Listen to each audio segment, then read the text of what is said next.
Hello, everyone, and welcome in to GC Live here on Gamecock Central. Kendall Smith and Jack Veltri joining you here. We hope that you're all doing well. We hope you're having a great week so far. Happy Thursday to all of you. Happy South Carolina Football Media Day. It's officially the day, Jack, and we were talking about this last week.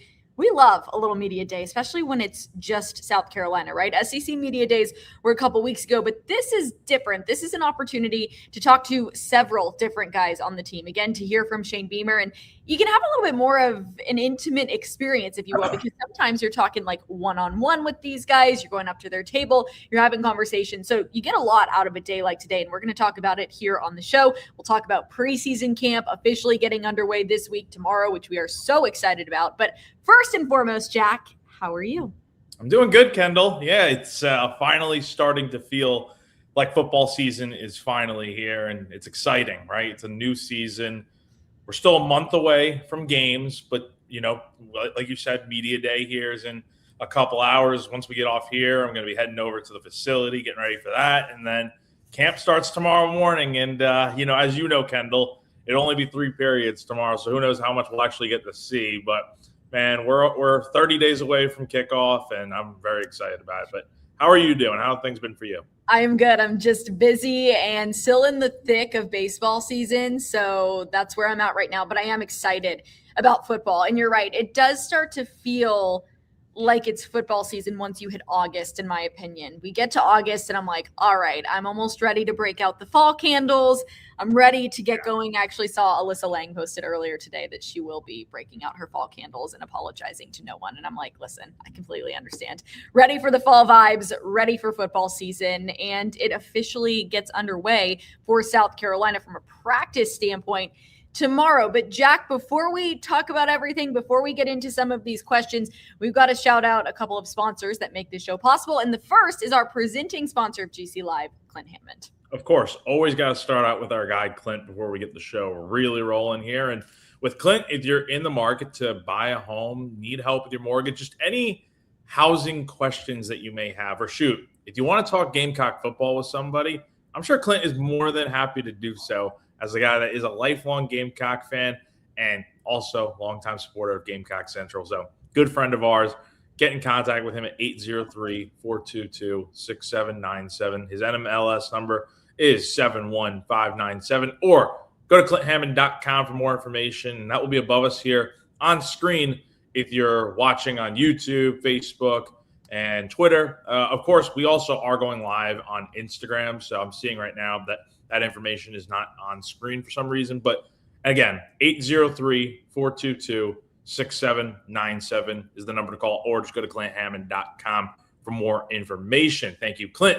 And then another quick ad read just want to get into is Rytech Electric. They are locally owned, based in Lexington, and have been serving the Columbia and Midlands area since 2007. It's almost 20 years now. With Rytech, whether it's a last-minute repair before moving or a full wiring package on your latest build, Rytech Electric partners with the Carolina's top production home builders and keeps everyday homeowners powered as well. They, whether it's a flickering light, dead outlet that can derail your morning routine, their same-day service and 1-year warranty mean that you'll never hunt for extension cords again. From turnkey new construction wiring to fast, friendly service calls, Rytech will have you covered every step of the way. Every electrician is a Rytech employee, not a subcontractor. They tell you the price before any work begins. That way there's no surprises. Give them a call, 1-803-303-8274. A real person will pick up and tell them Gamecock Central sent you. Thank you so much to our amazing sponsors that make this show possible. All right, Jack, let's get into talking about everything. I love this one, though. Like tomorrow, the first official preseason practice for South Carolina. Do you remember yours? Because I remember mine, and it was a lot of fun. It was 2021, and Shane Beamer was just about to start his first year at South Carolina, correct? Yes. Because he took over our sophomore year in December. You talking about 21? Yeah. 21 was his first year. So 2021, that was my first ever practice, and it was his first ever preseason practice with the group. And I just remember his energy was off the charts. I couldn't believe it. I'd met him a couple times before, but like he was running around like crazy. I hate to say this, Shane, but he had like dark brown hair. He didn't have any gray hair. And now it's like definitely like a silver color. Like it's getting there. Yes, which totally understandable. The world of college football and college sports in general is just stressful right now. So I get that. But Shane had brown hair at the time, no grays.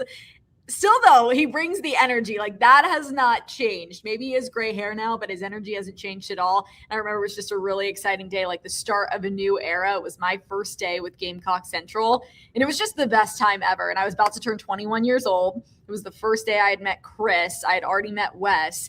And I remember I was talking to him about my 21st birthday plan. So we were going through all that, getting ready to turn 21. And now I turn 26 here in a couple weeks. So yeah, it was a great time.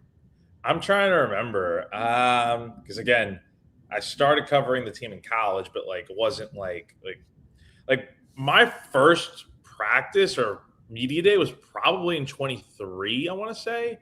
When I joined on the beat, maybe it was 22. Honestly, I don't remember. I don't really remember the first practice though. I mean, I've been to so many. You've been to so many. It's hard.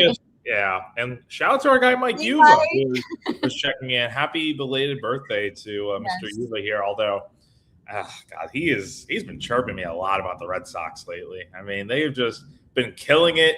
So rightfully so. He texted me this morning, of course, telling me that the Red Sox continue to inch closer to the Yankees in the standings. But the Red Sox were working it at the trade deadline. They were fascinating to watch. I actually took that as go Sox as in go White Sox, Mike. That's where my mind immediately goes. I was like, oh, that's nice. Mike saying go White Sox. He's shouting right on cue. He sends a text to me with the Red Sox hat on, looking like I'm in tears. Oh, God. He's – well, if you all didn't know last week, Jack was very upset when I brought up the Yankees. He did not want to talk about the Yankees at all. He was so upset. It was pre-trade deadline. So, Jack, I need to know your thoughts about the Yankees at the trade deadline and what they did. I wasn't happy. I don't think it was enough at all.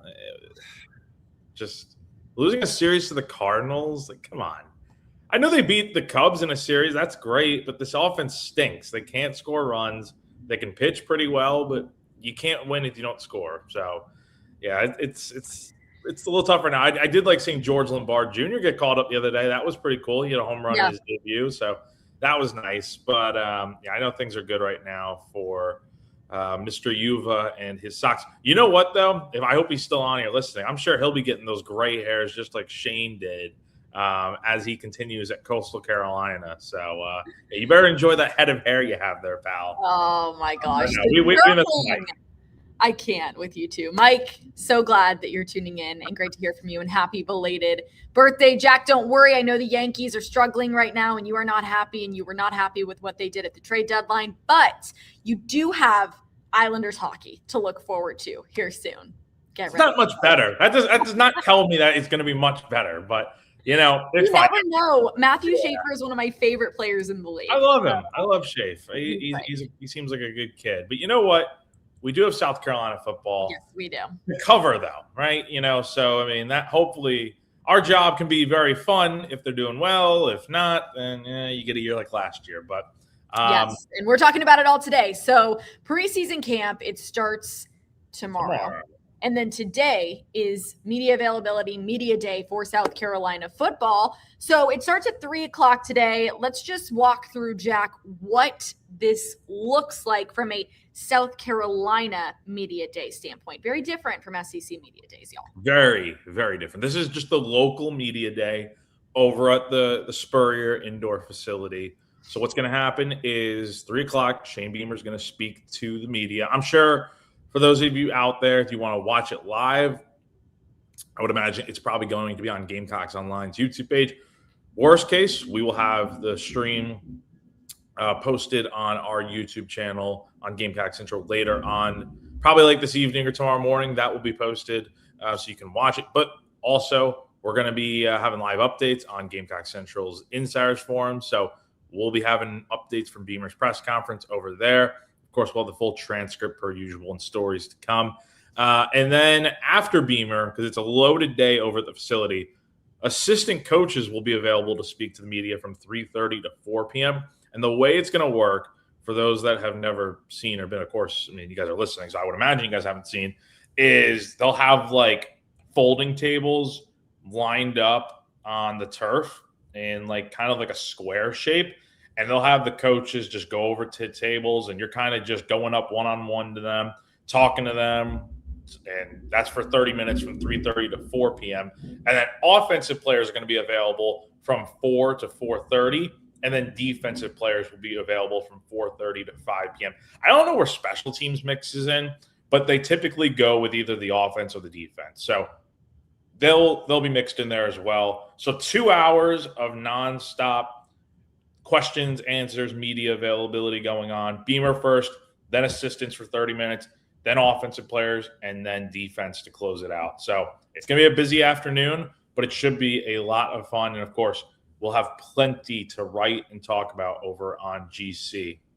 Yes, and you just spoke with Shane, not only at SEC Media Days, but also at Birdies with Beamer. So you've been talking with him quite a bit over the last few weeks. Again, he'll answer more questions here today. You've had the chance to ask him a lot, Jack, recently. But what is one thing that you want him to answer today at Media Days as the team gets ready for the start of preseason camp tomorrow? I think there's an obvious first question that's going to be asked. And honestly, it might just be addressed in the opening statement. Are Dylan Stewart and Jacarius Peak going to be ready to go for camp tomorrow? That would be what I would like to hear an answer to, one way or another. Obviously, you'd like to hear that they're both ready to go for preseason camp. Is that going to be the case? I don't know. No idea on that one. We'll see what he does say in about 2 hours or so when he does speak with us. But that's the one thing I want an answer to, like a more clear answer to, of like, if these guys aren't ready for preseason camp, when are they going to be ready? Are they going to be ready to go for the season? Again, it's going to continue to be asked every single week until these guys are actually literally out there on the field getting ready. So I know it's a pain, but it's like, look, it's the $1 million question everyone would like an answer to. So hopefully we'll get some more clarity. Do you think you will get clarity, though, or do you think you'll get, they're progressing nicely, we're getting good reports from the doctors? I mean, I would say there's about a 90% chance that's the type of response you're going to get. Now, I'm not 100% sure on that. We will see. But I would imagine it would be something along those lines. Of course, you have to ask, though. You have to ask. Yeah. No, I agree. I think it's going to be the same thing we heard last week. It's going to be, maybe unless the doctor, because again, he said the whole time that when the doctors give them the A-OK, that's when they'll be ready to go. So I think at this point, it's just going to be same response. They're progressing well. Maybe like a little update on like what they've been doing. I don't know. We heard from Shane a couple weeks ago in Tampa just about like, Peak was running and doing workouts and whatnot. So maybe something like that to kind of give a little tidbit on like how the progress is actually going, rather than just saying they're making good progress. But we'll see. I'm not expecting a groundbreaking answer today, but hey, I would love to be proven wrong.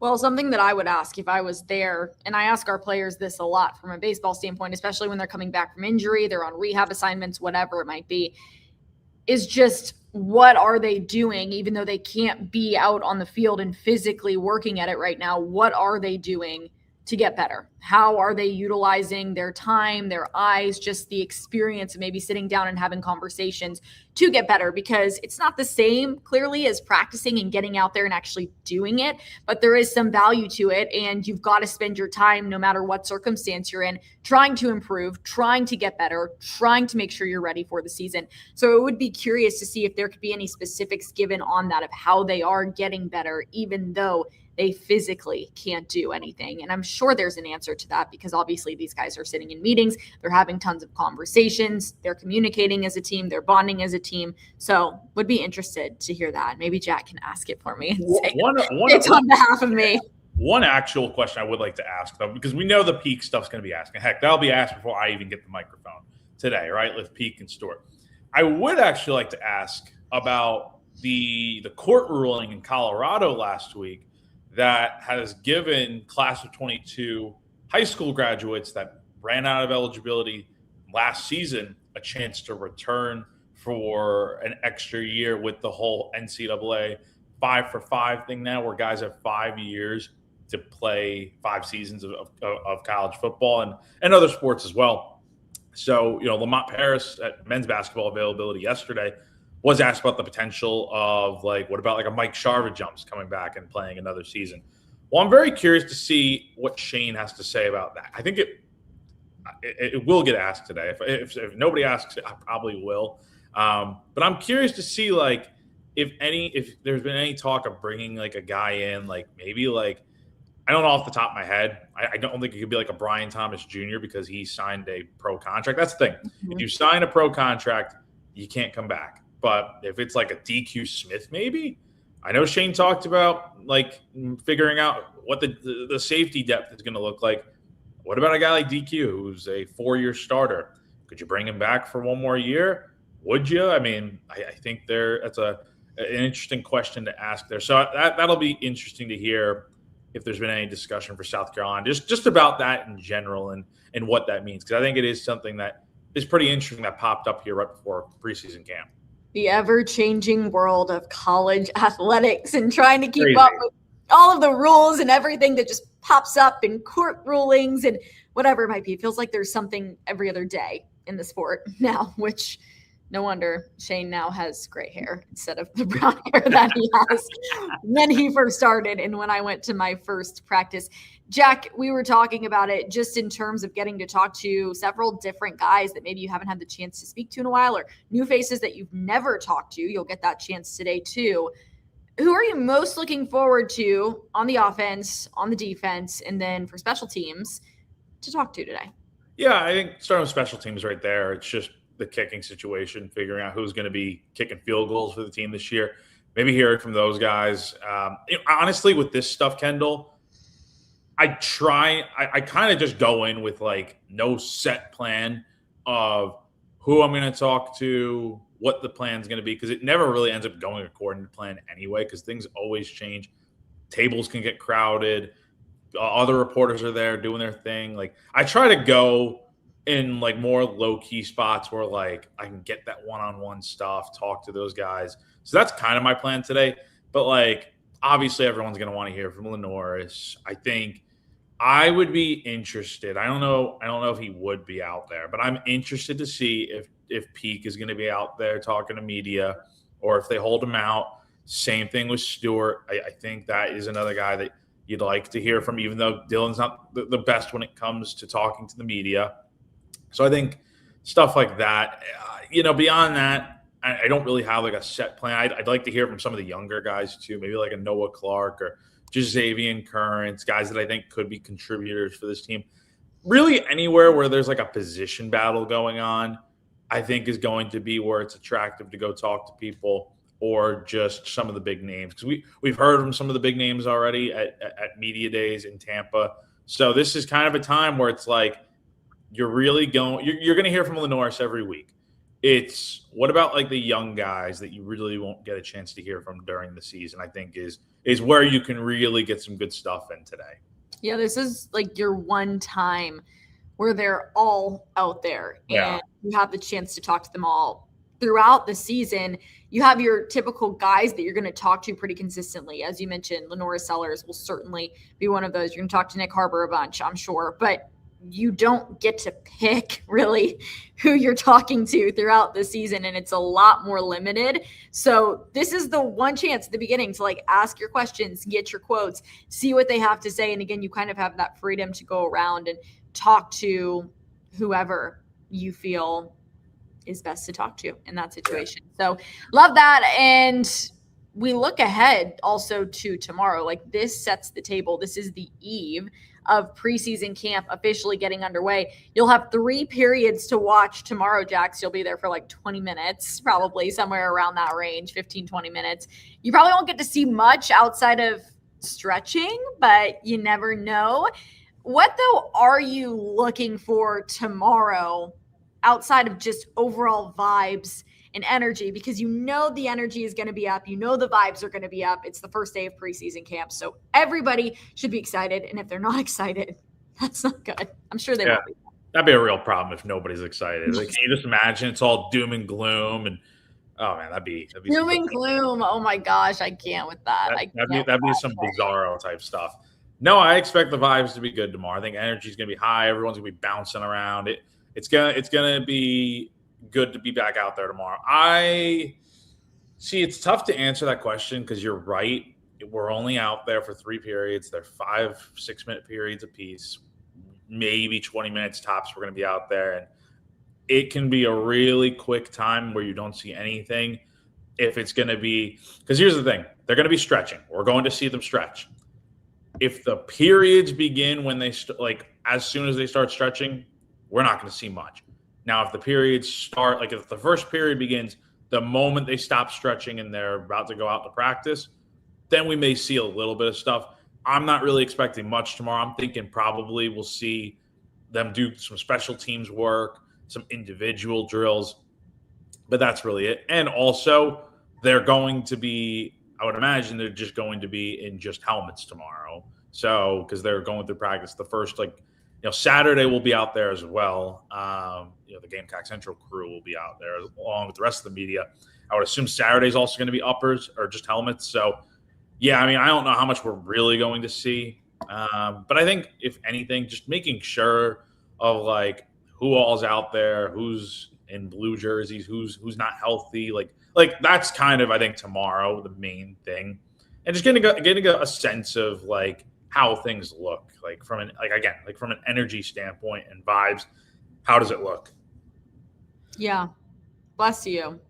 Bless you, Jack. Thank you. Appreciate it. I felt it was too late to hop. At first, I thought you were falling asleep or something. I'm like, what's going on? No. Never. Okay, good. Glad you're okay. But yeah, vibes, clearly. I think something else could be who's naturally kind of taking on those leadership roles. And I mean that in the sense of who's being vocal, who's talking, who's cheering on their teammates, who's actively taking on those roles. And you can see that a little bit, even in those first few periods where it's very limited in terms of what you are actually able to view. So, you got to look out for your guys like Lenoris, who is clearly going to be a leader on the team, but also who are some of the other guys that are being really vocal, active out there, kind of taking on those responsibilities. You can capture some of that when you are at those first few days of preseason camp. Now, Jack, what is the schedule as far as you know right now in terms of what you will be able to see from a media standpoint at preseason camp?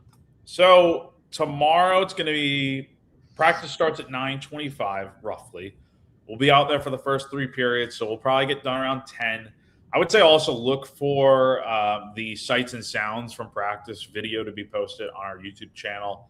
At some point during the day tomorrow, I will be working on that. So as soon as I'm done at practice, as soon as I'm done with radio, I'll be editing that video up and getting it up for you guys to check out, since it's not like the old days where I've heard that Spur used to let fans have chairs and go sit outside and watch practice for a couple hours. Unfortunately, it's not like that anymore. So I would have loved to see that. But yeah, so tomorrow's periods 1 through 3. Saturday there'll be practice as well, periods 1 through 5. So you get a little bit more, but again, how much are you really going to see with these guys just going in helmets most likely? I don't know how much. And then there's only one other practice that will be open to the media. That is Sunday, August 16th. That's a night practice. Is that less than normal? Am I crazy? I think it's typically 4 practices that we get to see. You're only getting 3? Only 3 that I've seen. So 3 practices. The last one is periods 1 through 5. I don't know. Maybe it'll end up being 6 periods if Shane's feeling generous. I don't know. But, yeah, I mean, they're very – and it's their right. They can do whatever they want. So the fact they're even giving us access is great. But you always want more, right? Because you always want to see everything going on. Luckily, that practice will be in full pads by that point, most likely, since first day of full pads is practice number 7 on August 14th, next Friday. There will also be 2 scrimmages coming up on the next 2 Saturdays, August 15th and then August 22nd. There will be 2 scrimmages Will they be at Williams-Brice? Will they be at the facility? I don't know right now, but with all the construction going on, I'd have to imagine it's probably going to be at the facility. And then, we'll have media availabilities with these guys during the weeks, but really, we're only going to be out there for a couple of periods tomorrow, Saturday, and then next Sunday. So we'll see how much we can really soak up while we're out there. No, it is nice. I was just joking around. It is nice that they give this access, and it is really, really cool and much appreciated. But yeah, you're right. Of course, you always want to go out for more. I want more because I won't be able to go to any of those. Last year, I was able to go to one, and it was so fun. And I will not be able to go. I will be in the beautiful Windy City next week. Ooh. So, I'm excited. Little birthday trip to Chicago to watch more baseball, watch the Crosstown series between the Cubs and the White Sox at Wrigley Field. So cannot wait for that.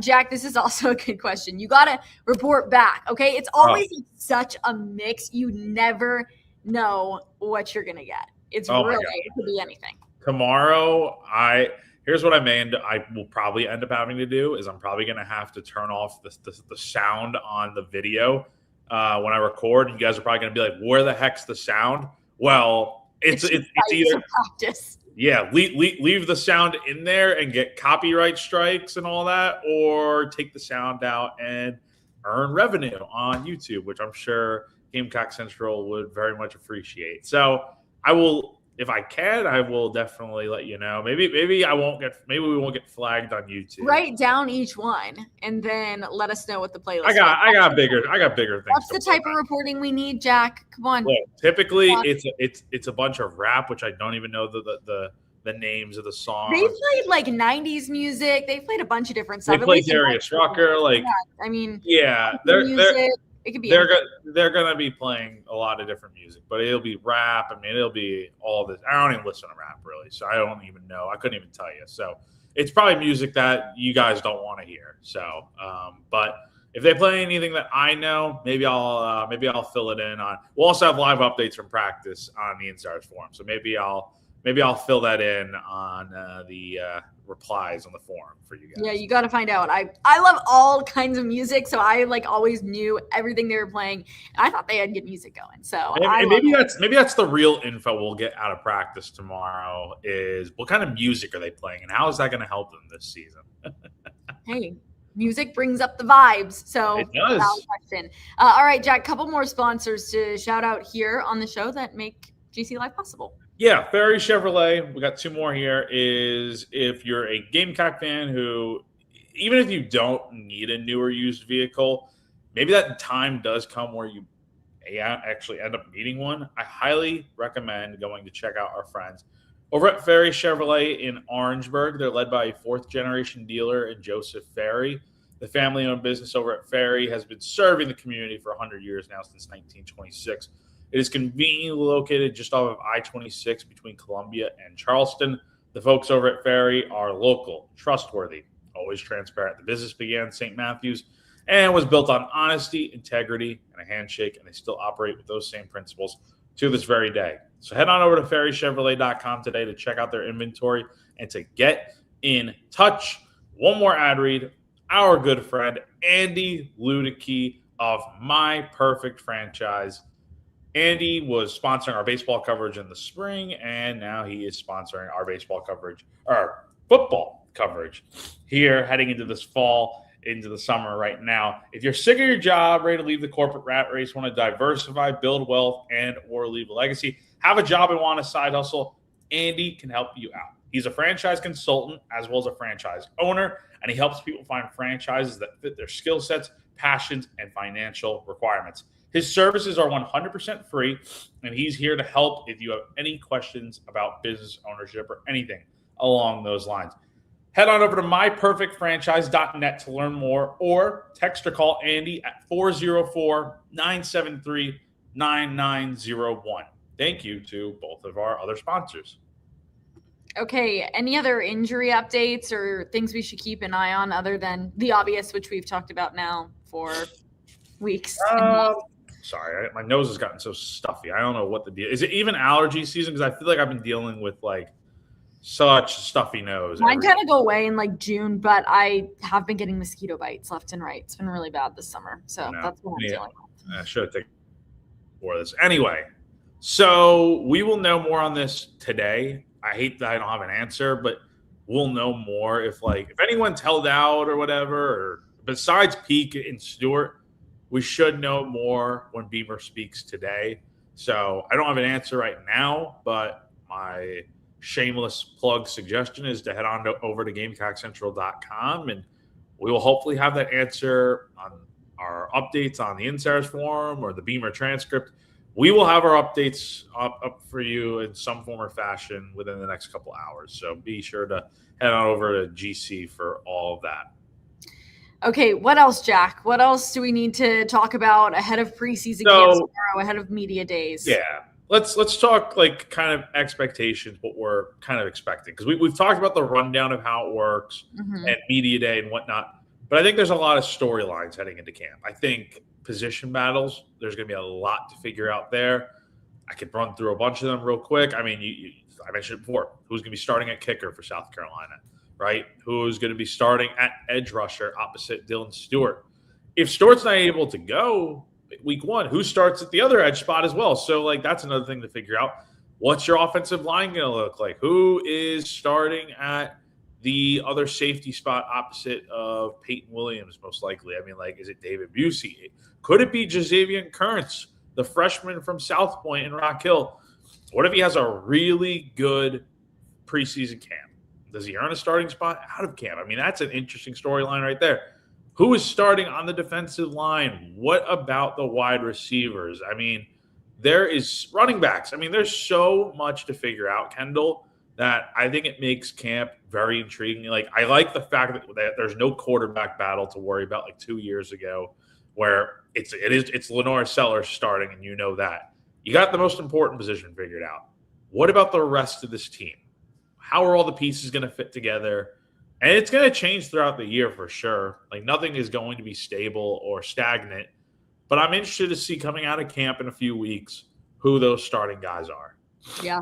One of my favorite questions to ask and have answered at the end of camp and as the season is coming around is asking, especially some of the older guys, who stood out to you in terms of younger players. And I know that question has been able to be asked already just in terms of workouts and what you've seen through the spring, but asking the guys after camp, who are the young guys that have come in that have really stood out? And to me, those storylines develop themselves over the course of this preseason camp. So I'm looking forward to hearing about that. It's going to be very interesting with the position battles. I'm sure we won't fully know for a few weeks. And if you think of a timeline, Jack, I mean, when do you think the answer will officially come out? The last week of camp, the week of the first game, when you get the depth chart? What do you think? Yeah, so I don't know for sure. I feel like the stuff will it just depends on when they will really want to reveal it. If Beamer reveals something during a media session, it could come at any point. I don't know. I mean, typically by the depth chart, we'll kind of have a good idea of what the rotation's looking like and whatnot. Of course, some positions it's going to fluctuate, at running back and wide receiver and defensive line. You're going to have guys rotating in and out and whatnot. But yeah, I mean, I don't know if there's a clear set date of when they're going to reveal all that stuff. As camp kind of comes, probably after the second scrimmage, there's probably a really good idea of. There's definitely a good idea of okay, who are the starters? Heck, they may have a good idea after the first scrimmage, quite honestly, next Sunday or next Saturday. So we will see. But yeah, I mean, there's a lot to figure out. But you got this entire month to really. I mean, some position battles are just going to go longer than others. The kicker battle is always the last 2 years gone down to the wire where they reveal it the week of. So we'll see where it goes. But yeah, definitely I would say we should know more after these scrimmages get rolling here in a few weeks. Does your gut tell you with the kicker battle, if you had to say? See, I don't know, because these guys have never kicked before in a game, or they have, but it's at other schools. Upton Belafant, the only guy with in-game experience, and he was at Texas Tech last year. He's been pretty good throughout his career at Buffalo and Tech. But we'll see. And then you got Malik Orson and then Max Kelly, who is the only returning guy in this competition here. Mason Love is just going to be punting as of right now. So that could always change, but that's the plan right now is like you're going to have somebody new kicking and you're going to have somebody new at long snapper. My gut tells me it's South Carolina's pretty high on Max Kelly, and he's got a pretty good leg. He's handling kickoffs again this year. My gut tells me Max Kelly's going to win this job, but that's just like an educated guess. I really could not tell you. It's pretty simple. It's going to come down to who is doing the best job making kicks during practice. When those simulated game situations come up, Kendall, those are the spots where you really figure out what you have, and we'll see who South Carolina goes with. But if I had to guess, maybe like Max Kelly right now. Yeah, well, I don't want to say it's been a sore spot over the last few years, but it's been a problem for South Carolina. South Carolina's best since Mitch Jeter was at South Carolina. I would say like it has not been South Carolina's best area, and it's stressful, right? But you want to have like someone that comes out there and like you're confident in them and they can do it. And I feel like over the last few seasons, it just hasn't really felt that way for South Carolina, and maybe you overlook special teams in a way. I know we don't tend to do that as much, especially covering South Carolina, because we know how valuable special teams has been to the group, but you tend to kind of overlook it. And then you get in those scenarios where you got to get your kicker to pull through. And we've seen a couple times where that hasn't happened for South Carolina. And look, it happens to plenty of teams across the country. South Carolina is not the only one, but you hope that these guys can come in under the pressure. Being a kicker would be beyond stressful, especially in a game deciding type situation, like last minute kick or whatever it might be. I do not envy them in that scenario. No. Got to be mentally tough, very mentally tough. No, but you definitely need someone that can go out there and make those kicks. And this is an interesting point brought from Big Red. Says, I wonder if there are any players that are for sure sitting this year. Our depth is that deep at receiver. So here's the interesting thing with the 5-for-5 stuff. There's no more red shirts, really. Those are basically done. So, yeah, if you sit, it's not like you're red shirting. You get 5 seasons to play. So, yeah, I think wide receiver, running back, those are going to be the spots really where I think you see, like, there's only one football to go around. And, yes, it's nice to have all that depth, and guys are going to get in and play. But some guys are not going to get as many catches as others. So, I was mentioning this on radio today on 107.5, like, talking about the receiving room.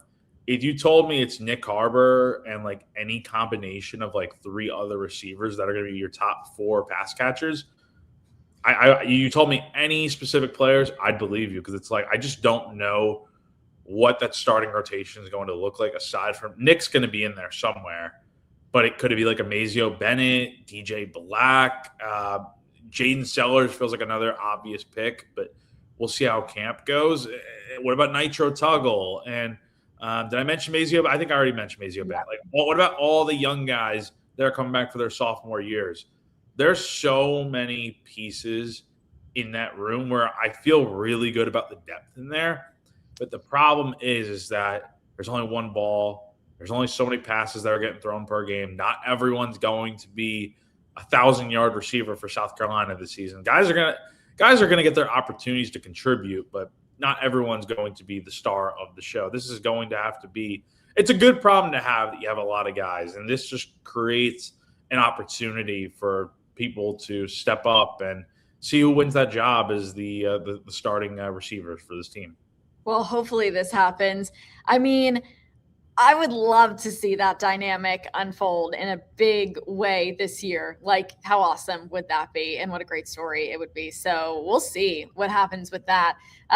But listen, this has been something we've talked about all year or all year leading up to football season. So Jack, I'm curious your thoughts on the O-line and kind of where we're at with that.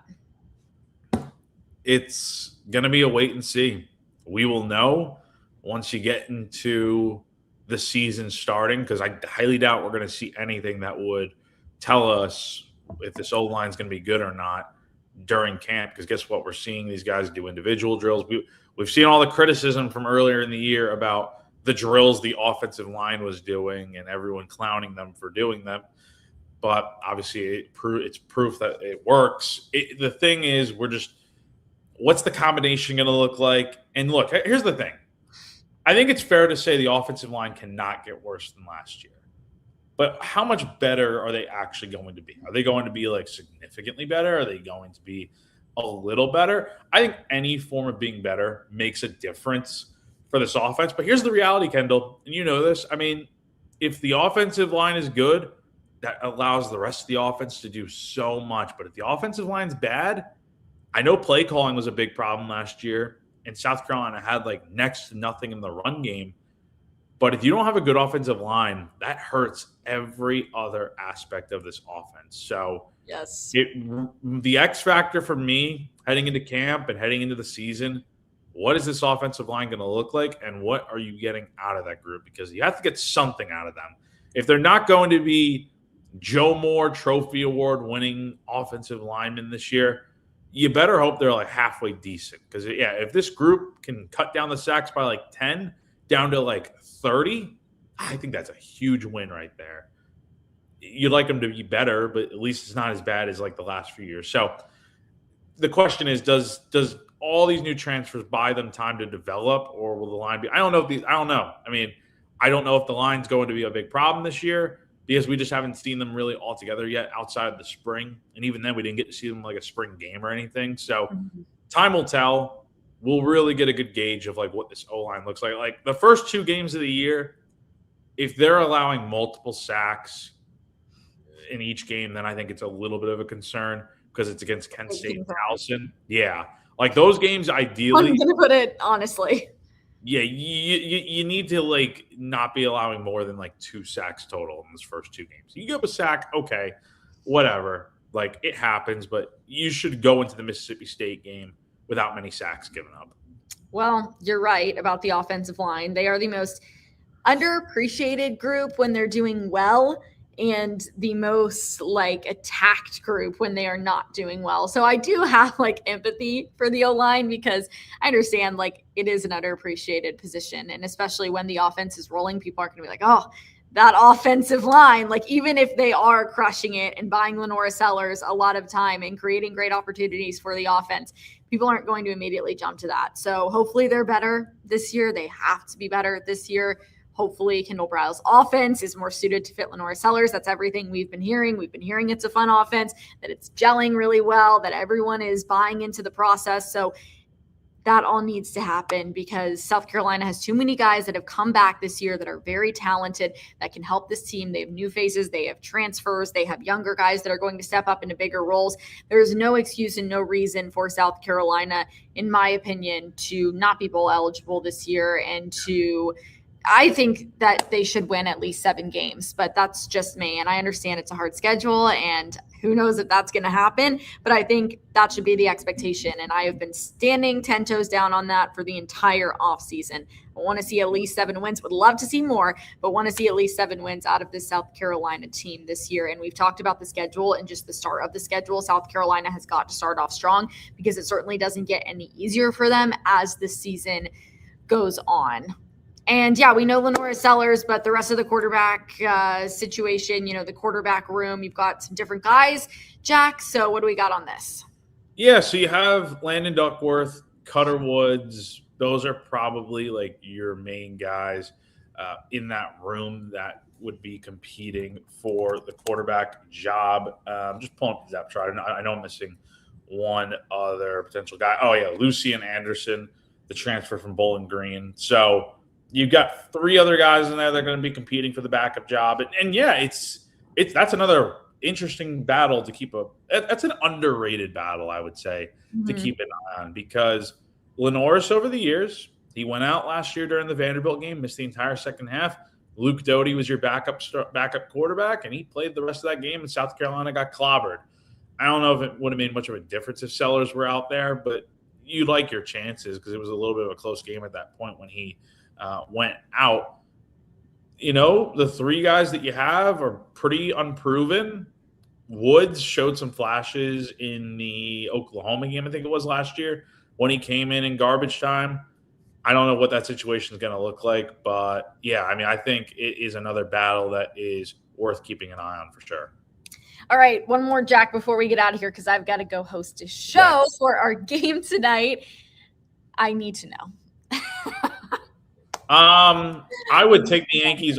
Sorry, South Carolina fans. I'm taking the Yankees to win the World Series without question. Right, this is a national championship for South Carolina. No, I'm taking the Yankees to win the World Series. You're still taking the Yankees have already won the World Series. But honestly, Kendall, I was 9 years old when the Yankees won the World Series, and I really don't remember it. So at least you were alive for it. Yeah. Again, you don't remember it? You don't remember being 9 years old? I remember a little bit of it, but not like how I would remember it now. I want to fly up to New York. I want to go to the parade. I want to it would be I'd like to go to a game. That would be awesome. South Carolina winning. It'd be great. It'd be great if they won a national championship. But the question is making the playoff or the Yankees win the World Series. This is an easy question. Yankees winning the World Series. If it's the national championship for South Carolina, I'm looking at this from South Carolina fans' perspective, not mine, because I'm just covering the team. It'd be great for these fans to see South Carolina. You went to South Carolina. But I'm a reporter. I know, but take that away for just a second. But I'm still just a reporter, right? So look at Jack. He's not being biased. I am not a South Carolina fan. I went to school there, but I didn't grow up a South Carolina fan or anything. So, look, I'd like. I don't report on the team anymore. I just get on this show. I know. I'd like to see South Carolina win a national championship. What would I rather see, though, is the question. I'd rather see the Yankees win the World Series. So there's my take. I know. Find some joy. But hey, look. I would love to see South Carolina make the playoffs. And I'd love to see them make the playoffs too. That'd be great. And win. You know why? Because my parents went to Indiana, which I was so happy. Trust me, I wanted Indiana to win. I grew up an IU fan, loved it. My brother went to law school at Ole Miss. All I hear about constantly is Indiana football and the Big Ten and Ole Miss and blah, blah, blah. And I'm like, please, South Carolina, I need you to lock in this year because I need to be able to go against my family and tell them how great my school is doing. But I can't. I didn't hop on the Indiana bandwagon last year because I've always been a fan of Indiana since I was younger, but I really did get into it because South Carolina's season ended earlier than expected. So yeah, it would be fun to see South Carolina make the playoff for sure. We'll see how it all pans out this year. It's going to be so much fun. It's officially August, which means college football season starts this month, and I am so, so, so excited. So I know you all are excited too, and we will keep you updated over on GamecockCentral.com. Be sure to subscribe. We've got a great special that's going on right now. Yes. So 75% off. The special just came out the other day. For new Gamecock Central members, get 75% off your first year of Gamecock coverage. And you guys that have been following us for a while that are always on these streams know just how good the subscription is to our site. We've got the big Spur guys with us, JC, Jamie, the rest of their crew. They do a great job. It's only $30 for the year, which is really, really good. I remember the deal. You can go get lunch for $30. I remember the deal they had in college of back when I was in school of it was $1 for the entire year. Granted, that's a little bit better, but $30 is still an insane deal. And if I was in school right now and I was just a fan and whatnot, I would be subscribing right now for $30. So look at it this way. 12 months for only $2.49 per month. That is a pack of gum. That's a pack of gum. That's a bottle of water. Now, you should always drink water, but that's a bottle of water at the gas station. So, yeah, I mean, let's do it. Come join us over on the site. It's a McDonald's snack wrap. Yeah, GamecockCentral.com. Head on over there, and we look forward to you joining us. It's today. He will speak today. So we're ready for it. 3 All right, p.m. everyone. Media Day is coming up. So stay tuned over on GamecockCentral.com. Follow us on social media at Gamecock Central. Thank you so much for joining us here. We appreciate it. Have a great rest of your Thursday. For Jack Veltri, I'm Kendall Smith. This has been GC Live here on Gamecock Central. We'll see you soon. Bye, everyone.